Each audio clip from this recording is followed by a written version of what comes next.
I became involved in this case or with this bill because of Miss Battle's story and the story of her family, and hearing about the heartache and the injustice that they suffered. As a criminal defense attorney and a former public defender, I know this issue about show up IDs and the heartache and the injustice all too well.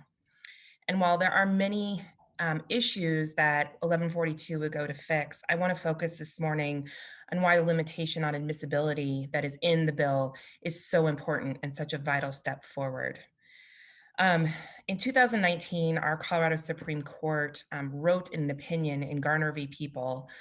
Eyewitness identifications are extremely powerful evidence. There is almost nothing more convincing than a live human being who takes that stand, points a finger at the defendant, and says, "That's the one." But evidence is also fallible. Indeed, annals of criminal law are rife with instances of mistaken identification, precisely because identification testimony is so persuasive. A mistaken identification can lead to a wrongful conviction.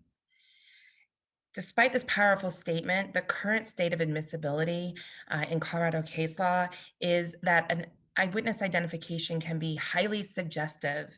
For instance, in a 2017 Colorado Court of Appeals case, People v. Folsom, the discrepancy between the eyewitness identification and the ultimate appearance of the person who was subject to this show up ID, the court found highly or distinctly troubling. And yet, still, that ID was allowed to proceed at trial and allowed to be made at trial because the standard for admissibility in Colorado is currently that it cannot be impermissibly suggestive.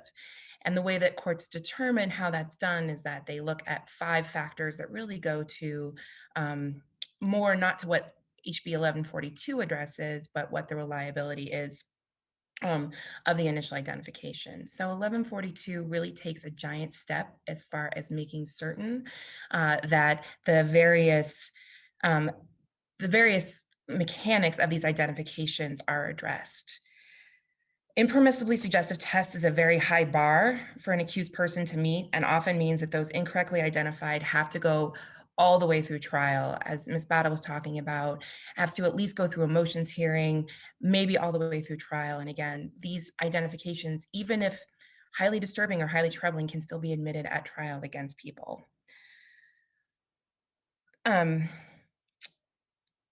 and the important thing is that the admissibility requirements in 1142 go far to fuse scientific reliability with the legal factors that are already in the case law, to make certain that important identification issues that should be at the forefront of any case, such as cross-racial identification and unreliability of eyewitness testimony, do not linger on the back burner, but are addressed early and efficiently.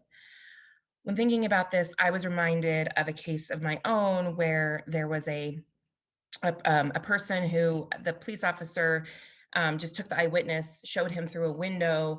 The only identification we had was that the person was in a red shirt, which my client happened to be wearing, and this was from 100 yards away, and the person was wearing a red shirt surrounded by police officers.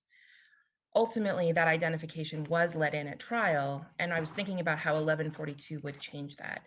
So this is exactly the type of situation where we have the scientific tools, we know what should be done, and if it was done properly, then that would be a much more reliable identification. And if it was done poorly, we would be able to talk about it earlier with the prosecution and try to resolve this again more efficiently and earlier. Identification is always at issue in criminal cases. Identification is always an element that must be proven beyond a reasonable doubt. Making sure that identifications are done correctly and reliably or otherwise cannot be used is foundational to the principle that every person in our criminal justice system is presumed innocent. And that is why I very much support House Bill 211142.